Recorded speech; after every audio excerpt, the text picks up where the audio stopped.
ಮೋಶೆಯ ಜನನವೂ ಬಾಲ್ಯವೂ ಹೀಗಿರುವಲ್ಲಿ ಲೇವಿಯ ವಂಶಸ್ಥನಾದ ಒಬ್ಬ ಮನುಷ್ಯನು ಲೇವಿಯ ಕುಲದ ಕನ್ನಿಕೆಯನ್ನು ಮದುವೆ ಮಾಡಿಕೊಂಡನು.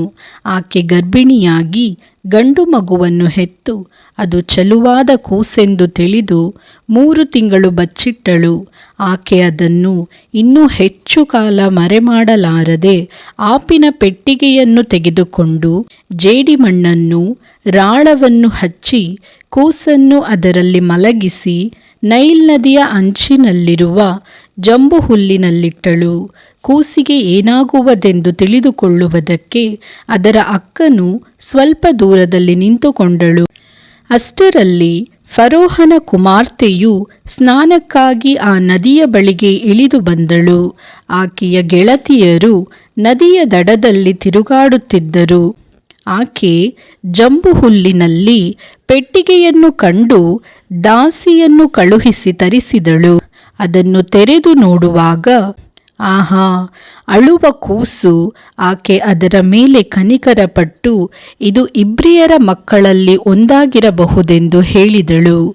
ಆಗಲೇ ಅದರ ಅಕ್ಕ ಬಂದು ಫರೋಹನ ಕುಮಾರ್ತೆಗೆ, ನಿನಗೋಸ್ಕರ ಈ ಕೂಸನ್ನು ಮೊಲೆ ಕೊಟ್ಟು ಸಾಕುವುದಕ್ಕೆ ಇಬ್ರಿಯ ಸ್ತ್ರೀಯರಲ್ಲಿ ಒಬ್ಬ ದಾದಿಯನ್ನು ನಾನು ಕರೆದುಕೊಂಡು ಬರಲೋ ಎಂದು ಕೇಳಲು ಫರೋಹನ ಕುಮಾರ್ತೆ ಹಾಗೆ ಮಾಡು ಅಂದಳು. ಆ ಹುಡುಗಿ ಹೋಗಿ ಕೂಸಿನ ತಾಯಿಯನ್ನೇ ಕರೆತಂದಳು.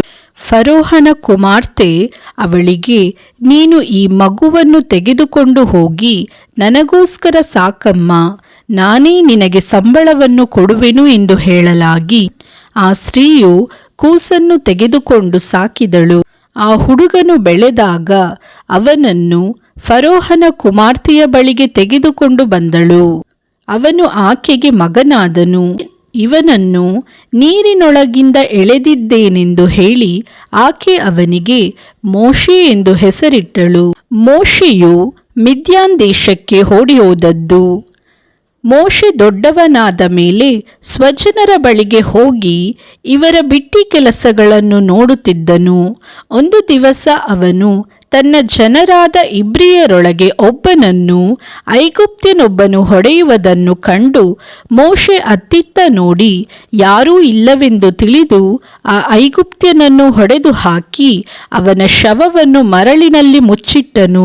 ಮರುದಿವಸ ಅವನು ಹೊರಟು ಹೋಗಿ ನೋಡಿದಾಗ ಇಬ್ಬರು ಇಬ್ರಿಯರೇ ಜಗಳವಾಡುತ್ತಿದ್ದರು. ಅನ್ಯಾಯ ಮಾಡುತ್ತಿದ್ದವನಿಗೆ ಅವನು, ಏನಯ್ಯ, ನೀನು ಯಾಕೆ ಸ್ವಕುಲದವನನ್ನು ಹೊಡೆಯುತ್ತೀ ಎಂದು ಕೇಳಿದಾಗ ಆ ಮನುಷ್ಯನು, ನಿನ್ನನ್ನು ನಮ್ಮ ಮೇಲೆ ಅಧಿಕಾರಿಯನ್ನಾಗಿಯೂ ನ್ಯಾಯಾಧಿಪತಿಯನ್ನಾಗಿಯೂ ಇಟ್ಟವರು ಯಾರು? ಆ ಐಗುಪ್ತ್ಯನನ್ನು ಕೊಂದು ಹಾಕಿದಂತೆ ನನ್ನನ್ನು ಕೊಂದು ಹಾಕಬೇಕೆಂದಿದ್ದೀಯೋ ಅಂದನು. ಈ ಮಾತನ್ನು ಕೇಳಿ ಮೋಶೆ, ಆ ಕಾರ್ಯವು ಬಯಲಿಗೆ ಬಂತಲ್ಲ ಅಂದುಕೊಂಡು ಅಂಜಿದನು.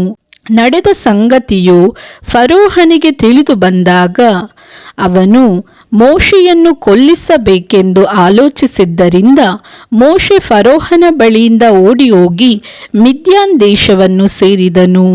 ಅಲ್ಲಿ ಒಂದು ಬಾವಿಯ ಹತ್ತಿರ ಕೂತುಕೊಂಡಿರಲು ಮಿದ್ಯಾನ್ಯರ ಆಚಾರ್ಯನ 7 ಮಂದಿ ಹೆಣ್ಣು ಮಕ್ಕಳು ಬಂದು ತಂದೆಯ ಕುರಿಗಳಿಗೆ ಕುಡಿಸುವುದಕ್ಕೋಸ್ಕರ ನೀರು ಸೇದಿ ದೋಣಿಯಲ್ಲಿ ಹಾಕುತ್ತಿದ್ದರು. ಕುರುಬರು ಬಂದು ಅವರನ್ನು ಬಾವಿಯ ಬಳಿಯಿಂದ ಓಡಿಸಲು ಮೋಶೆ ಅವರಿಗೆ ಸಹಾಯವಾಗಿ ಬಂದು ಅವರ ಕುರಿಗಳಿಗೆ ಕುಡಿಸಿದನು.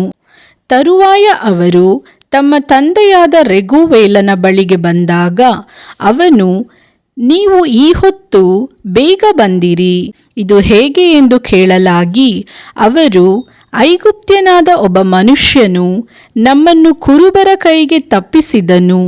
ಇಷ್ಟು ಮಾತ್ರವಲ್ಲದೆ ಅವನು ನಮಗೋಸ್ಕರ ನೀರು ಸೇದಿ ಕುರಿಗಳಿಗೆ ಕುಡಿಸಿದನು ಅಂದರು. ಅವರ ತಂದೆ ಅವರಿಗೆ, ಆ ಮನುಷ್ಯನೆಲ್ಲಿ? ಅವನನ್ನು ಯಾಕೆ ಬಿಟ್ಟು ಬಂದಿರಿ? ಊಟ ಮಾಡುವುದಕ್ಕೆ ಕರೆಯಿರಿ ಎಂದು ಹೇಳಿದನು. ಮೋಶೆಯು ಆ ಮನುಷ್ಯನ ಸಂಗಡ ವಾಸ ಮಾಡುವುದಕ್ಕೆ ಒಪ್ಪಿಕೊಂಡನು.